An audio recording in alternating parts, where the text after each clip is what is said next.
अध्याय 2. महिषासुराच्या सेनेचा वध. कमलासनावर बसलेल्या प्रसन्नमुखी महिषासुरमर्दिनी भगवती महालक्ष्मी मी आराधना करतो. तिने आपल्या हातात अक्षयमाला, परशु, गदा, बाण, वज्र, कमळ, धनुष्य, कमंडलू, दंड, शक्ती, खडक, ढाल, शंख, घंटा, पानपात्र, शूल, पाशा व चक्र धारण केले आहे. श्री गणेशाय नम. श्री देवे नम. मेधा ऋषी सुरताला, मार्कंड्याला, शिष्याला व सूत शौनकादिकला ऋषींना देवी महात्मा सांगतात. सूत म्हणाले, आता मी महालक्ष्मीची अवतार कथा सांगतो. ही पवित्र कथा एकाग्रचित्तेने श्रवण करा. महालक्ष्मी हे देवीची दुसरा अवतार. श्री महाविष्णूची. नारायण हा सर्वांचा मूळ पुरुष. त्यांच्या नाभिकमलातून चतुरांना ब्रह्मदेव जन्मास आला.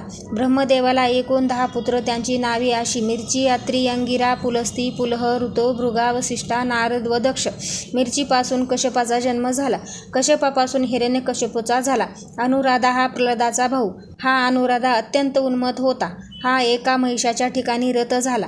तिच्यापासून जो पुत्र जन्मास आला तोच प्रसिद्ध महिषासूर. तू अजिंक्य होशील असा त्याला वर मिळाला होता.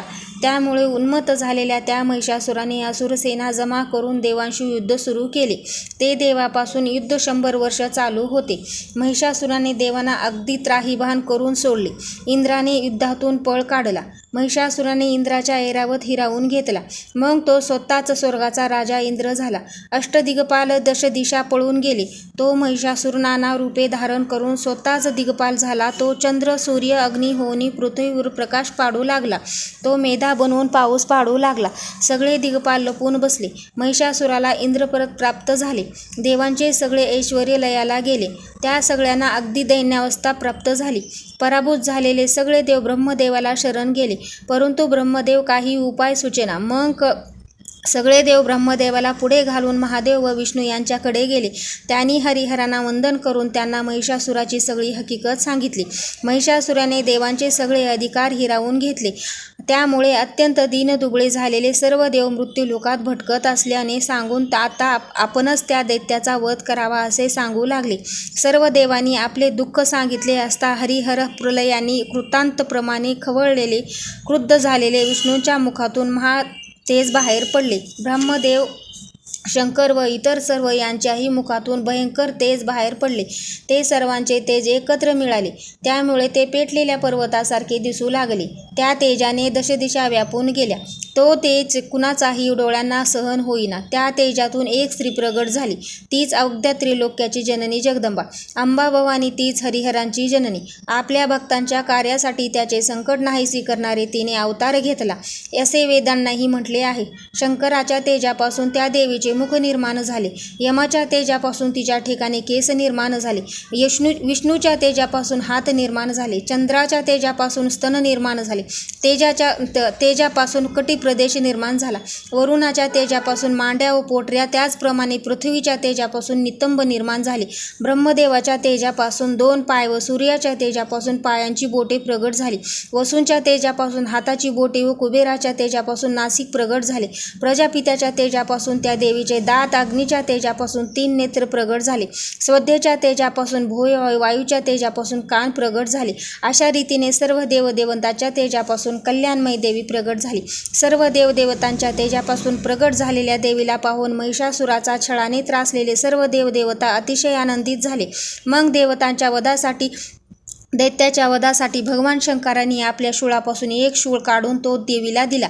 विष्णूंनी आपल्या सुदर्शन चक्रापासून एक चक्र निर्माण करून ते भगवती देवीला अर्पण केले. वरुणाने तिला शंख दिला. अग्नीने शक्ती दिली. वायूने एक धनुष्यबाणाने भरलेले 2 भाते दिले. देवराज इंद्राने आपल्या वज्रापासून निर्माण केले वज्र दिले. त्याचप्रमाणे ऐरावत गळ्यातील एक घंटा देवीला दिली. यमाने कालदंड दिला. वरुणाने पाशा दिला. प्रजापित्याने स्फटिकमाला दिली. ब्रह्मदेवाने कमंडलू दिली. सूर्याने देवीच्या रोमारोमात आपले तेज भरले. काळाने तेजस्वी ढाल व तलवार दिली. क्षीरसागराने तेजस्वी रत्नहार, कधी न जीर्ण होणारा 2 दिव्य वस्त्र दिली. त्याचप्रमाणे त्याने देवीला दिव्य चंडमुंड, 2 कर्णभूषणे, कडे तेजस्वी अर्धचंद्र, सर्व हातासाठी बाजूबंद, दोन्ही पायासाठी पैंजण, कंठभूषण व सर्व बोटात घालण्यासाठी रत्नजडित अंगठ्याही दिल्या. विश्वकर्माने तिला एक तेजस्वी परशु दिला. त्याचप्रमाणे अनेक प्रजापती अस्त्रे, उभे कवच मस्तकावर व छातीवर धारण करण्यासाठी कधीही न कोमेजणारे कमळाचे हार दिले. सागराने तिला सुंदर कमळ दिले. हिमालयाने तिला वाहन म्हणून सिंह व अनेक प्रकारची रत्ने दिली. कुबेराने देवाला पानपात्र दिले. शेषनागाने बहुमोल असा रत्नजडित नागहार दिला. अशा प्रकारे सर्व देवतांनी अनेक अलंकार शस्त्राने देऊन देवीचा मोठा सत्कार केला. मग देवीने प्रचंड गर्जना केली व भयंकर आवाजाने आकाश दुमदुमले. सगळे आकाश कोसळले की काय असे सर्वांना वाटू लागले. त्या आवाजाने त्रैलोक्याचे थरकाप उडाला. समुद्राला उधाण आले. पृथ्वी डगमळू लागली. पर्वत हलू लागले. त्यावेळी सर्व देवतांना मोठ्या आनंदाने सिंहारूढ भगवती देवीची जय जयकार केला. जयस्तु अंबे जयस्तु अंबे असे सगळीकडे शब्द उमटले. ऋषीमुनी मोठ्या भक्तिभावाने देवीची स्तवन केली. अवघे त्रैलोक्य प्रक्षुब्ध झाले. पाहून सर्व असुर कवच टोप धारण करून एकत्र जमले. हाती शस्त्रादे घेऊन हे युद्धासाठी सज्ज झाले. अतिशय क्रुद्ध झालेल्या महिषासूर हे काय चालले आहे अशी गर्जना करू लागले. कोटी कोटी असुर महिषासुराकडे धावत गेले. अवघे ब्रह्मांड गडबडले. आकाश कडाडले. सगळे असुर धावा धावा असे ओरडू लागले. जिकडून तिकडून एक सिंहनाद ऐकू येत होता. त्या दिशेने महिषासूर धावत गेला. देवीच्या तेजाने अवघे विश्व व्यापले होते. देवीने पृथ्वीवर पाय ठेवताच ती डगमळू लागली. तिचा मुकुट आकाशाला भिडला होता. तिच्या धनुष्याचा टनात्काराने सप्तपाळ क्षुब्ध झाले होते. देवी आपल्या हजारो हातांनी सर्व दिशांना झाकून उभी होती. एकाएकी देवी आणि दैत्य यांचे घनघोर युद्ध सुरू झाले. अनेक प्रकारच्या शस्त्राच्या आघातीने निर्माण झालेले तेजाने सगळे आकाश भरून गेले. महिषासुराचे सेनापती शस्त्रांनी सज्ज होऊन देवीशी युद्ध करण्यासाठी धावले.